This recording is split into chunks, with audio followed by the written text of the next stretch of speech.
Hi everyone, welcome to newyou2700, Stress Management for Healthy Living.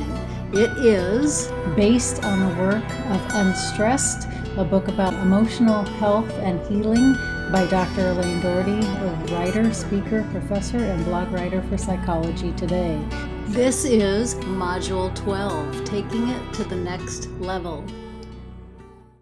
Hi everyone. So this part is way more about you than about me talking.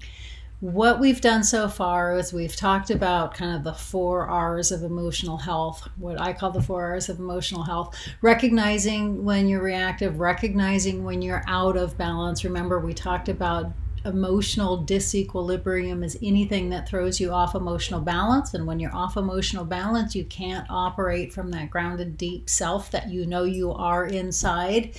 And in that we have 2 systems that operate. When our fear response system is in control, it is in control. And the only way to be able to get our grounded self is to actively cultivate our calm and connection system. And so we've been talking the whole series about how to do that. The very first important piece is that we do recognize the reactivity when our fear response system has taken over, and then release its hold on us, release its hold somatically or from our body, but also release its hold emotionally, and then begin to replace with our common connection system. Because again, we create a greater capacity for any emotional state that we are routinely in. And so the only way to really live from states of love, compassion, kindness, joy, happiness, connection is to be able to actively cultivate those in our life. And again, that's the part of the conversation that gets left out often. And so this last part is really about restoring. So that's the 4th R, restoring. The last part is about restoring your capacities for resilience and flourishing. And what I mean by that, because some people say, well, I was never resilient, or I never really flourished as much as I thought I could, and that may be true. What I'm talking about here is taking everything we've learned and really putting it so much to work in 2 things, in your day-to-day life, but also in the intention of who and what you want to bring forward, right? And that it's restoring our capacities. You may have never been there before, but I honestly believe that everybody has an innate capacity. It's sometimes trained out of us. It's sometimes not ever fully developed.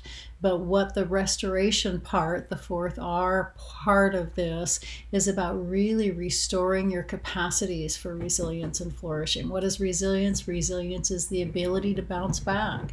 So we talked about stress being emotional disequilibrium. You get thrown off balance. How do you bounce back? And then what is true flourishing? Flourishing is when we are grounded in that state, grounded in our common connection system, and then being able to just blossom from there. So again, this part is all about restoring your capacities for resilience and flourishing. And that really is about looking at how this plays out in all of our day-to-day lives.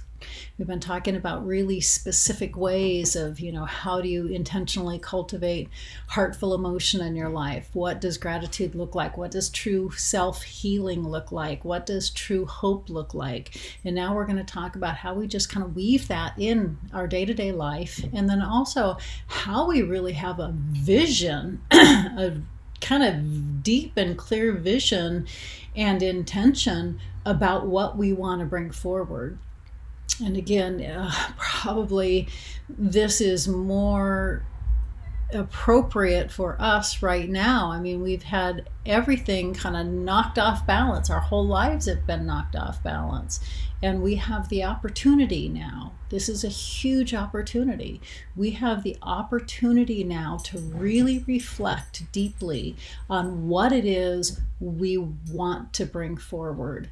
And so this whole last piece is designed to really help you focus on and really bring clarity to what it is that you want to bring forward. And so we're going to go through a step-by-step process and you're going to do a lot of writing. This is a lot of writing. It's a way less me talking and a lot more about you reflecting, because ultimately that's what's going to happen, right? Ultimately, it's all about the experience that you bring to your own life, and I'm not going to be there. So ultimately what this is really focusing on what it is that you want to bring forward, and being able to look at all the really important ways in your life that you can bring that self forward. And also a lot of the ways in your life that kind of may be this insidious, you don't even realize that you're not bringing that self forward. And so again, we're going to go through a step-by-step process. This is going to be a lot less content and a lot more writing for you. So get your pens or pencils or keyboards ready, because I am going to ask you to kind of process and reflect a lot. There's going to be a lot of activities where you kind of deeply go into some thoughtful states. If it's appropriate for you to do this at different sittings, then absolutely. It's probably important to have kind of a time and place where you can really focus on the things that I'm asking you to write about. But again, the content isn't going to be so as long, because I'm not going to be talking so much. Super important piece though here is that this part is actually going to be broken down into 2 modules. So this is part 1 of taking it to the next level, and then the next module will be part 2. So what does this all look like? First of all, we need to talk about willingness because you're not going anywhere without willingness. And part of that willingness is the willingness to let go of our old beliefs about ourselves, or our old ways of being, or our old kind of entrenched thoughts, ways, behaviors, and just a willingness to kind of be open to new stories. And, a lot of people, when they think willingness, they think it's about, I have to be willing to do what is necessary. And sure, that's part of it, but that's not what I'm talking about. What I'm talking about is a real willingness to be open to receive all the gifts that are out there. But to be able to receive the gifts that are out there, we kind of need to remove some of the stuff, some of the junk that we just kind of operate from on a day-to-day basis, because we just think that's reality. And so the willingness is really kind of being able to be open and receptive to change and the gifts that are out there. And so what we're going to talk about is that there's 3 parts that we're going to, first of all, just to be willing, there's a couple things that you need to recognize, because these may sabotage your effects before you even start. Number 1, when you change or when you go through a transformative process, there is a discomfort of change. There's an actual physical discomfort, and it doesn't feel bad. It just feels unknown, or it just feels unfamiliar, because what happens is most of the time we're so caught up in our stressful embodied ways of living that we don't even know it. And so when we start being willing to let go of that, all of a sudden it's like, oh my gosh, this feels different. I mean, it's a different embodied sense. And again, it doesn't feel bad, but it feels different. And so just to recognize that. It's a really important recognition, because sometimes we feel a little off balance because it feels new, it feels different, and then we just do something to kind of sabotage our effects because we want to be back in that familiar state, even though it's not a comfortable state. It's a familiar state. So there is a discomfort of change, and it's really important just to acknowledge that that's kind of there. When it comes up, you can just recognize it and say, oh, okay, so this is what it feels like to actually allow myself to be joyful. This is what it feels like to actually allow myself different stories, or this is what it feels like to actually allow myself to expect different stories from other people. And we're going to talk about everything that looks like. So part of that willingness is letting go of our old stories. We tell stories, and I'm going to get way deeper into this as we go through. We tell stories about ourselves. We tell stories about our lives. And again, I'm not talking about the autobiographical story. Our autobiographical stories are important. But then what happens is we begin to define ourselves by the emotion of our of our, of our past emotional story, and then we begin to define what our life should look like from that. Right? So this is letting go of our old stories means that we're not changing the autobiographical story, but we're changing the narrative about what it determines for our life now, if that makes any sense. Another piece is examining the payoffs of staying stuck. Because a lot of people, like I said, they'll say, oh no, I'm willing, I really want this change, I really want this change, I'm really willing for this change, but they're really not. And so it's really important to look at these different pieces, the discomfort of change. Okay, so I'm going to really need to let go of some of these narratives that I write around my life, either for myself or for other people. But there are payoffs in staying stuck. Sometimes the payoff in staying stuck is it just validates our opinion of us. It validates our opinion of our lives. It validates our opinion of other people, or it validates our opinion of what we think we are worth. and that is a payoff in some way. In some ways, there are other payoffs. It's important to recognize the payoffs in staying stuck, because sometimes they just need recognition. Sometimes it's like, oh, okay, there is a payoff in staying stuck, and all it does, is perpetuate my own idea of myself, but somehow that's a payoff. It's important to recognize that, because sometimes those are subconscious behaviors that sabotage our effects. So sometimes it just needs some recognition. Sometimes it's more of a tangible payoff. Oh yeah, I stay stuck here, but these are the payoffs, and it's important to recognize that too. Most of the time, it doesn't mean that you don't want to move forward. Sometimes you're going to examine the payoffs in a certain area and say, oh yeah, that is kind of a payoff. Maybe I'm not ready for change in that area. And that's important to know too. But a lot of times what happens is we just examine the payoff, and just naming it is like, okay, I need to name it, and now I really am ready to move forward. Because if we just suppress it and pretend it's not there, then again, like I said, we have some kind of subconscious self-sabotaging behaviors, because in some ways we want to stay stuck. There are parts of us that want to stay stuck. So it's really important to just examine those. Again, it doesn't mean we validate them. It doesn't mean that we shouldn't move forward. It just means that it's important to examine what they are. And maybe sometimes, like I said, in some areas, it's like, no, you know what? Maybe I need to just wait on this a little bit until I'm in a different place. And that's totally fine too. But it is really important to at least name that. I like this. I must be willing to give up what I am in order to become what I will be. We need to clear some space. We are so operating from definitions of who we are, what we think our life should be. And this is the perfect time, because so much of that has been disrupted. And so it's like, wow, I really have this opportunity to really kind of move forward with a new interpretation. But it does mean willing to give up some things. So the things that we're going to focus on, again, I talked about the discomfort of change, but we're also going to focus on the stories we tell. And I'm going to ask you to focus on and just kind of think about what this is for you. The stories that you tell about yourself. The stories that you tell about others. The stories that you tell about events. And again, I'm going to get deeper into explaining these as we go, but those are big things, because we all tell story. And by telling stories, I mean kind of the emotional narrative that we tell around something.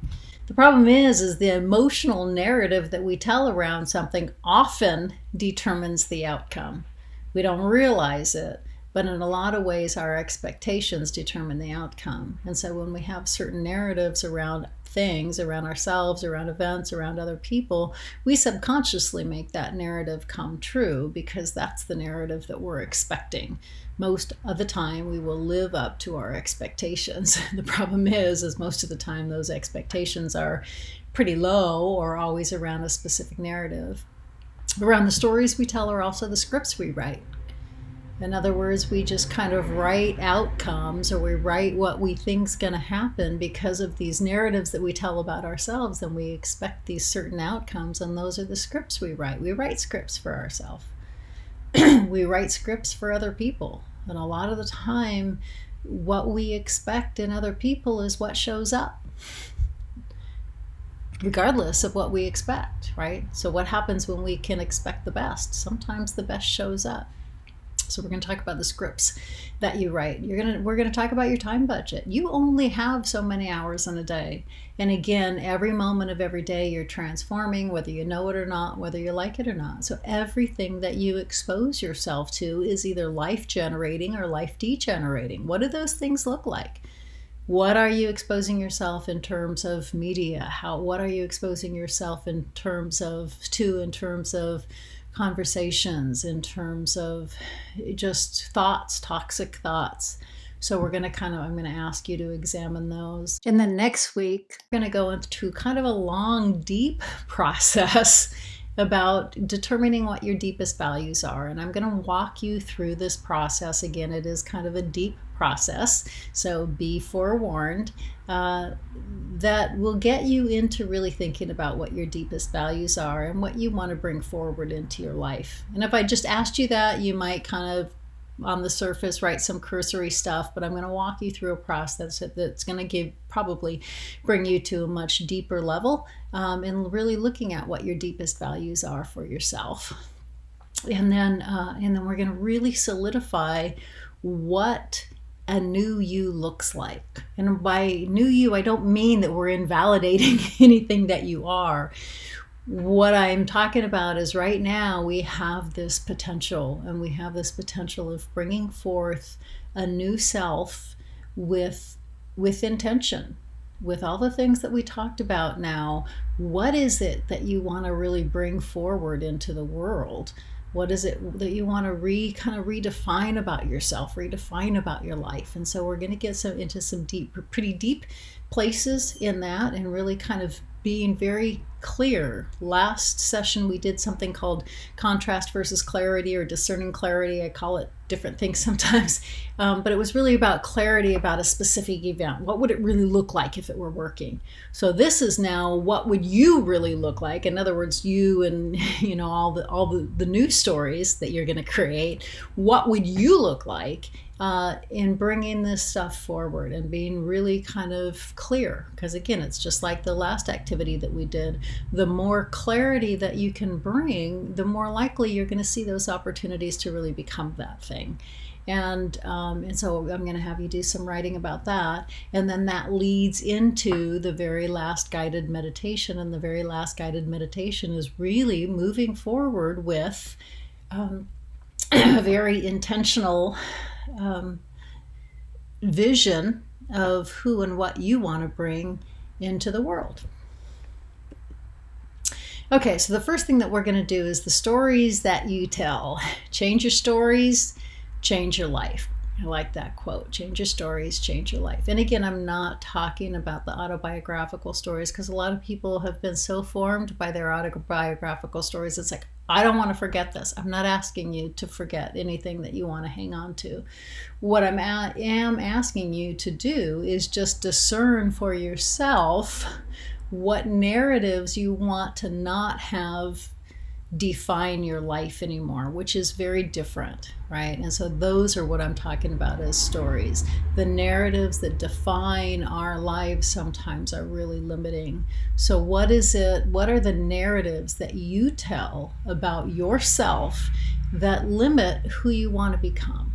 So we're going to look at that. We're also going to look at the same thing in other people, because a lot of times we tell narratives about what we expect, how we expect other people to show up.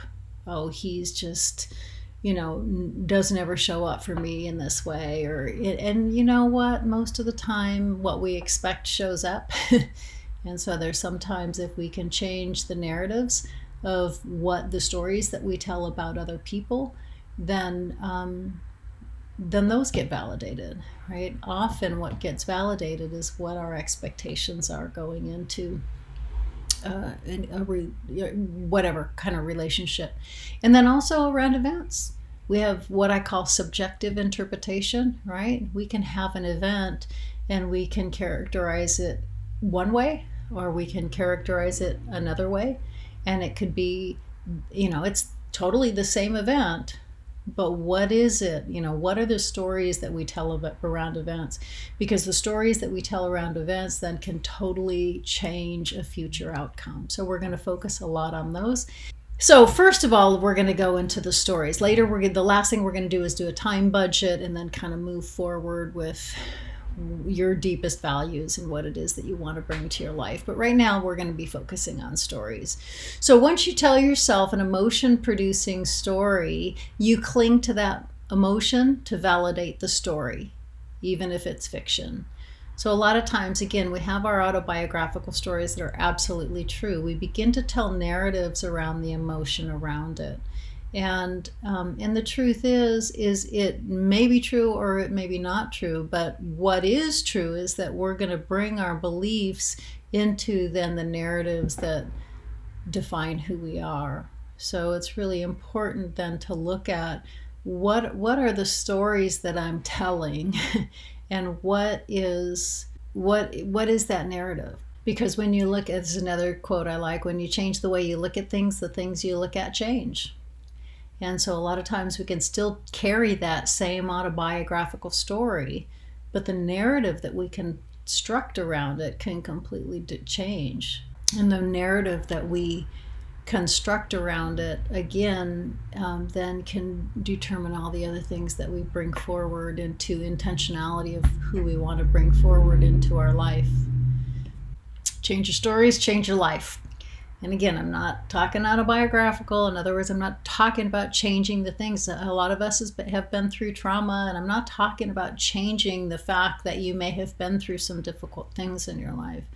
What I'm talking about is changing the narrative of how that determines who you're bringing forward, which is a totally different thing.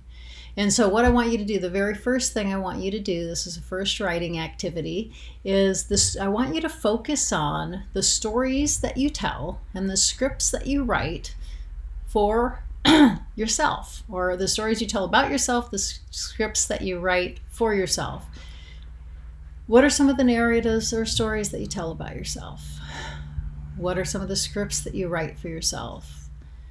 What would happen if you let go of some of your limiting stories? Are you allowing room for growth, or another heartful way of being, for another heartful story to be told? And again, what I want you to do is I want you to write in stream of consciousness writing again, and you're not trying to think about it. You're not trying to write a well thought out essay or anything like that. I want you to let the writing write you, because what happens when you do this stream of consciousness writing process, when the pen takes over, it begins to be able to access some of the deeper parts of your emotion and begins to integrate your brain, where you can start to make sense of some of the things that are kind of struggling, that are throwing you off balance, again, the disequilibrium of your emotional life. And that stream of consciousness writing process really helps that.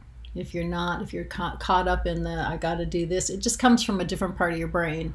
And what happens is it blocks off your emotional state. If you're really just trying so hard to think about that well thought out essay or the grammar or the structure or anything like that, it actually blocks off access to your emotional life. And again, I'm not saying that type of writing is bad, but for this process, that's not what we want to do. So let me tell you a story, one really quick anecdote. I was working with a woman, and she was also reading my book, and she was reading the part about the stories that she tells. And she tells this moment where she was just in the shower, and it was like, it hit her like a ton of bricks of like, I don't have to live that story anymore. I don't have to, right? The story is just definitions, narratives that I'm telling around my life. I don't even have to tell that anymore. And for her, it was just this moment of like huge recognition and huge transformation, just with the realization of, I don't need to keep doing that. And so again, this activity, I want you to pause the recording. And so for about 10 minutes, whatever feels comfortable. If you want to go shorter, you can go shorter. If you want to go longer, absolutely go longer. But I want you to just really focus in on the stories that you tell about yourself, the scripts that you write for yourself, and kind of just, you don't have to rationalize whether they're true or not true. It's just what are your expectations about yourself right now? So pause the recording and write.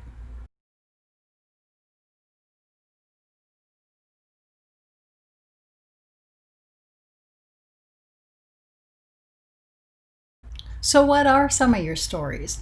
Some of my stories, right? I was the fifth of five kids. I was always feeling abandoned. I was always feeling like people were leaving me. So I was writing that narrative in everything that I did.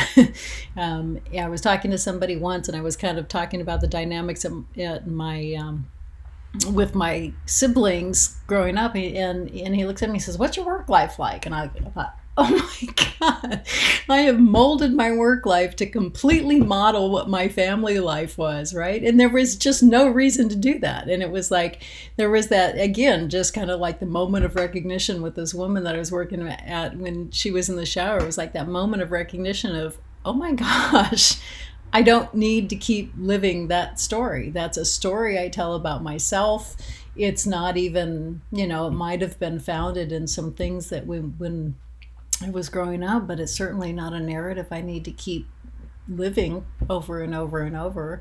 And, I had a funny moment with my brother once because I was telling this story about, that I told in one of my books about always feeling like I was being left out. I call it my Niagara Falls part because my whole family was going off to Niagara Falls. I was too little. It was just my brothers and sisters. They were all older than me, and it was like, they don't even remember it. They don't even remember it, And so my brother calls me up and says, when we go to Niagara Falls, it was just the funniest moment because it's just something that I have carried so deeply my whole life. And it was just something I was choosing to carry. And I didn't need to keep living that story. And I didn't need to keep carrying it.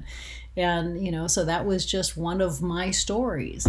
Unfortunately, it would always play out in other parts of my life. And it was just like, I don't need to keep playing that story. And then when I began to change the expectations around that story, everything else began to shift around that story. So again, the stories that you tell just begin to really, really define who you're bringing forward. So stories that we tell about others, because we do tell stories about others too, like this low expectations dating service.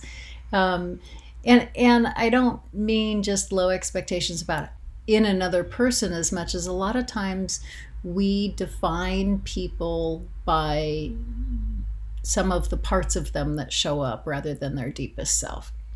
And what would happen if you expected somebody's deepest self to show up?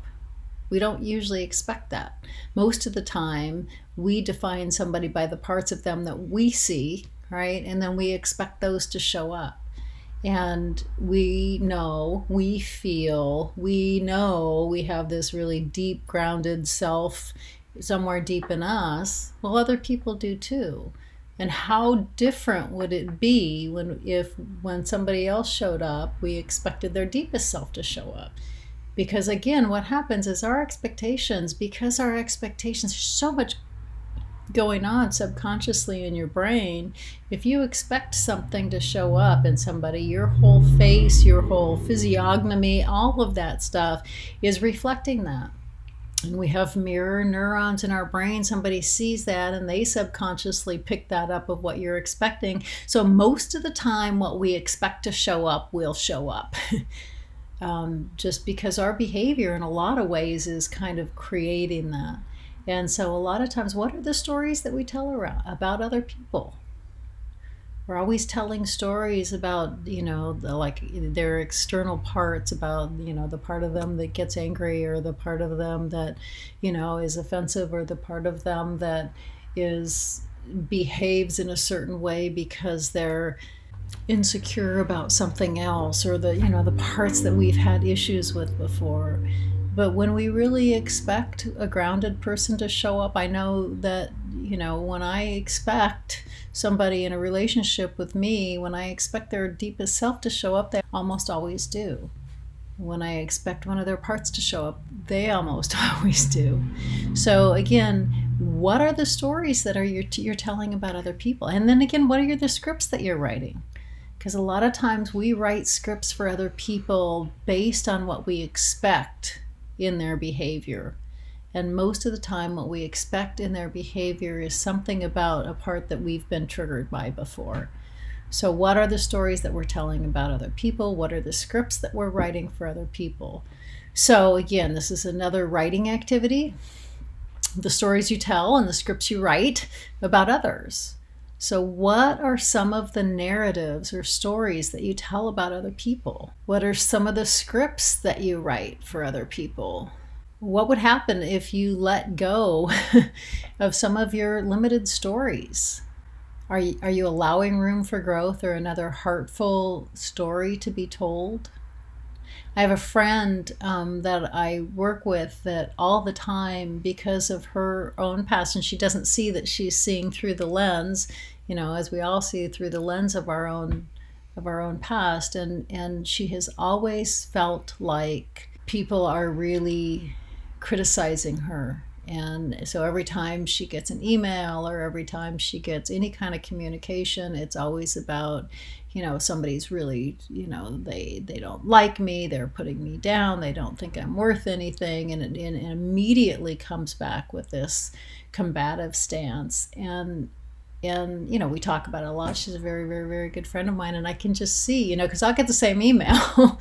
And not that I'm great about this stuff all the time, but I've worked really hard to try to notice what my own reactions are. And it's like, that's not what that was about at all. It was just, I happen to know the person that wrote it, and the person that wrote it is struggling with their own stuff. It has nothing to do with you. But because her narratives are always around people are not appreciating her, because what's happening is she really carries that deep about herself, right? But so what are the stories that we're telling about other people? What are the scripts that we're writing for other people? Because we establish these belief patterns and we don't allow them room to be anything else. Right? I just showed you a previous slide about, letting go of our own beliefs. Somebody boxed in. Well, we box other people in too. We box other people in by the stories that we tell about them, and we don't allow them to be something else, because we're immediately coming at, usually a lot with a combative stance, or with a, you're going to behave like this, or this is what you think about me stance, and often that's not true, or we don't give it room to not be true. I used to have a former boss a long time ago at a place, and he was just the most combative person, and everybody struggled with him. But I noticed that when I went in expecting struggle, I got struggle. When I went in thinking, okay, I'm just going to kind of let the Teflon be the Teflon and kind of let it kind of slide off of me, then he would totally soften up. Because when I went in there with this combative stance, he met that with a combative stance because he was living up to my expectations. And again, this is all going on subconsciously, but our brain is processing a lot subconsciously. And so most of the time people will live up to the narratives that we're telling them about them. So what are we telling about other people? What are we telling about how other people interact with us, or how other people feel about us? What scripts are we writing for them? And are we giving an opportunity for change? So again, there's no right and wrong answers. These are just all rhetorical questions. You don't even have to answer them verbatim. I just want you to do stream of consciousness writing. Focus on it. Again, 10 minutes would be great. More would be even better. I just want you to focus on the stories that you tell about other people, mostly in relation to you, how they behave with you, all just kind of the details around all of that. So again, pause the recording. Let yourself go to some deep places and really be willing to recognize the stories that you're telling.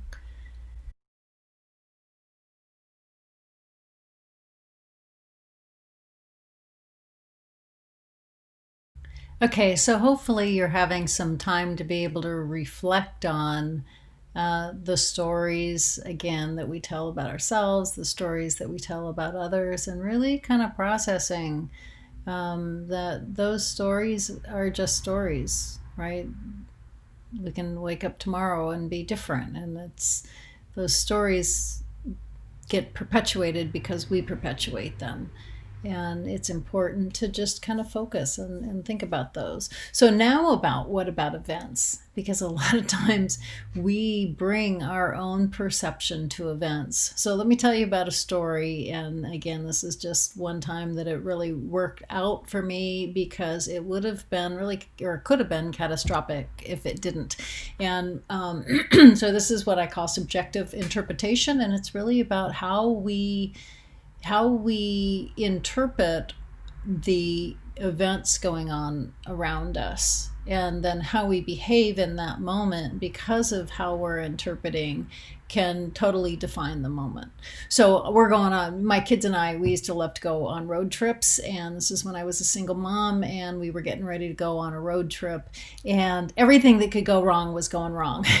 And we really needed to get out early, because usually we went to places that were a little more populated, and this time that we were going like on the other side up Highway 395, and again, this was many years ago, and we didn't have cell phone reception, and it was not a very good highway to be driving, especially at night. And so we were really on a time issue thing, and everything that could be going wrong was going wrong.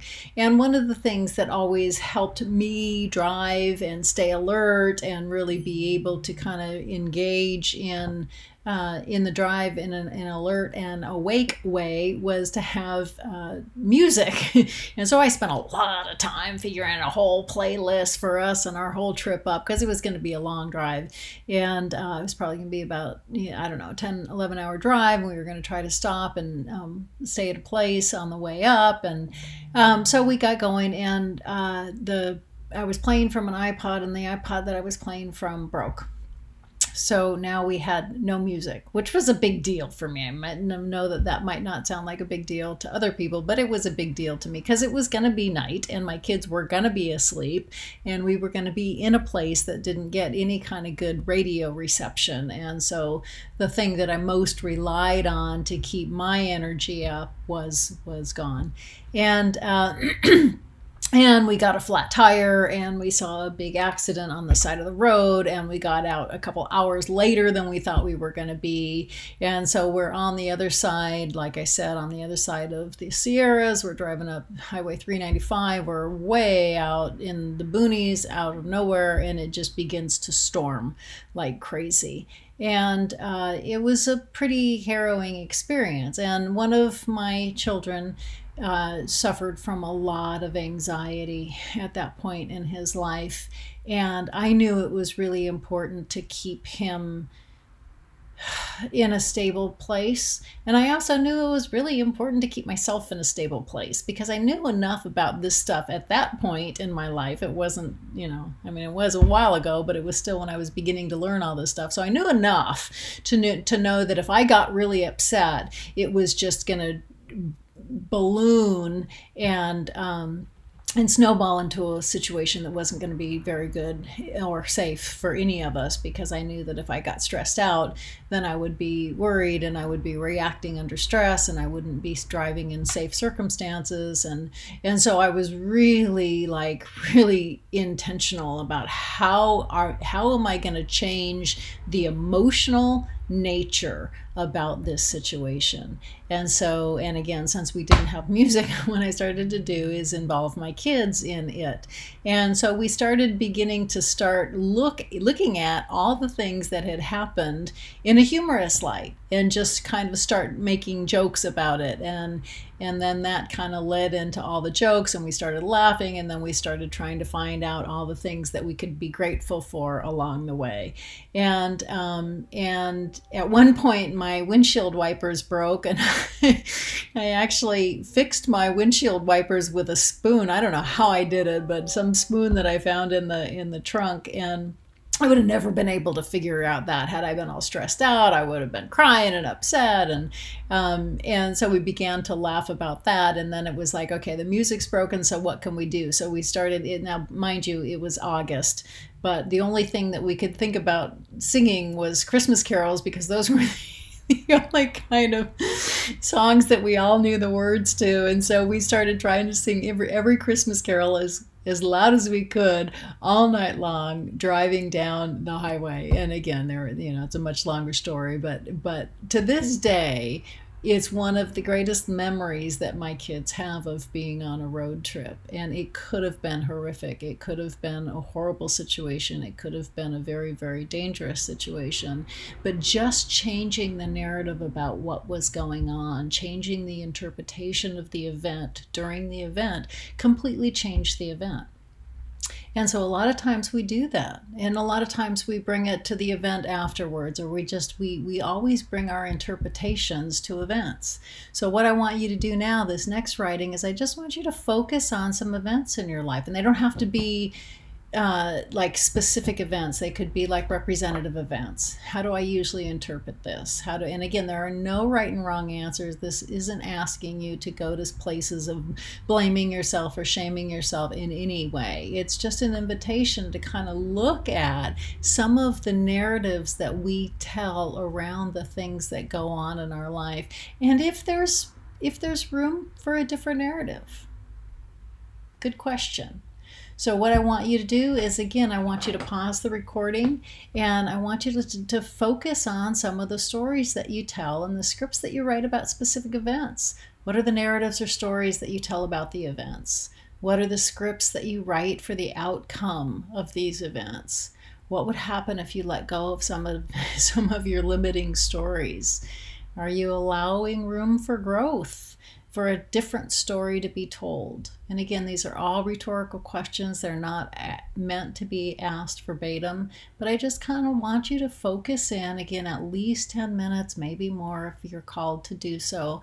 But I just want you to think about, just kind of get quiet and think about some events or some representative events in your life that you typically bring one interpretation to that might not be a real heartful outlook, and is there a room for another? So again, pause the recording and write.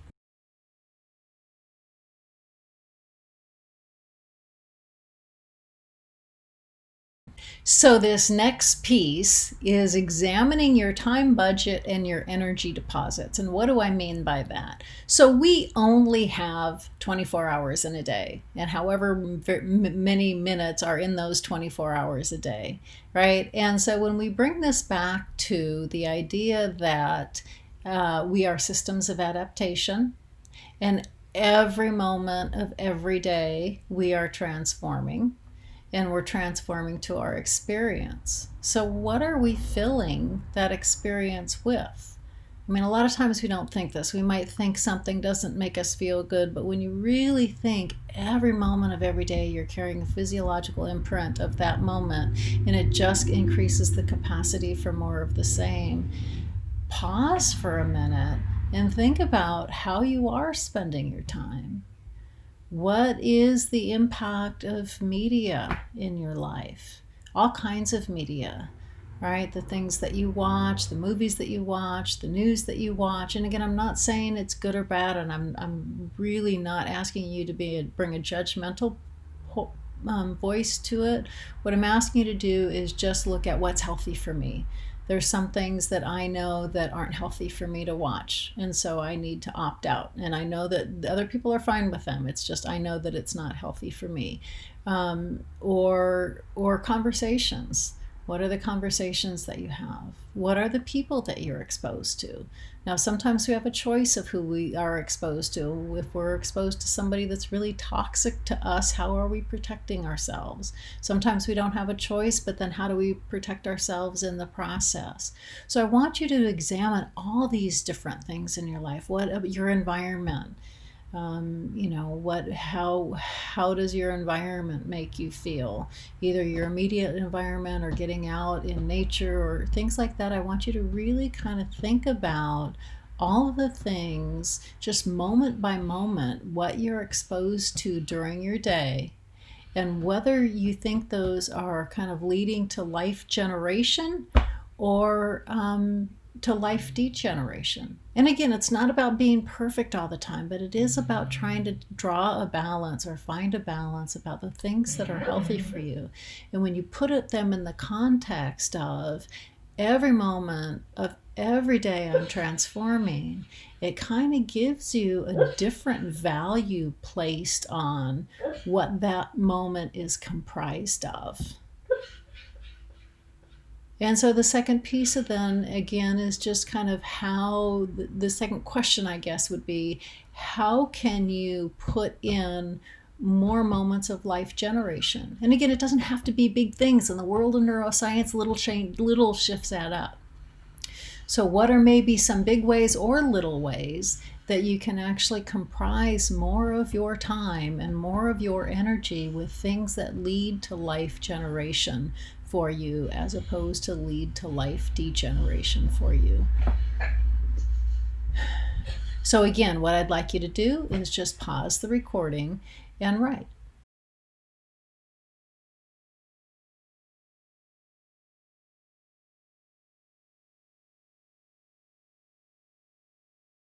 Okay, so as I said before, this part really involves a lot of self-reflection and a lot of self-writing. So we are breaking it down into 2 modules. This is the culmination of Module 12. In Module 13, we will resume what we've been talking about, and we'll go deeper into kind of reflecting on what your deepest values are, and then kind of really reflecting on the person that you want to move forward with into this new reality. So again, so what you're going to be turning in this week is the stories that you write about yourself and the narratives that you write about the scripts, stories and scripts and narratives that you write about yourself, stories and scripts and narratives that you write about other people, stories and scripts and narratives that you write about events, and then also your energy, time, and budget. Where do you spend your time and energy? How is that manifested? How does it make you feel good or not feel good?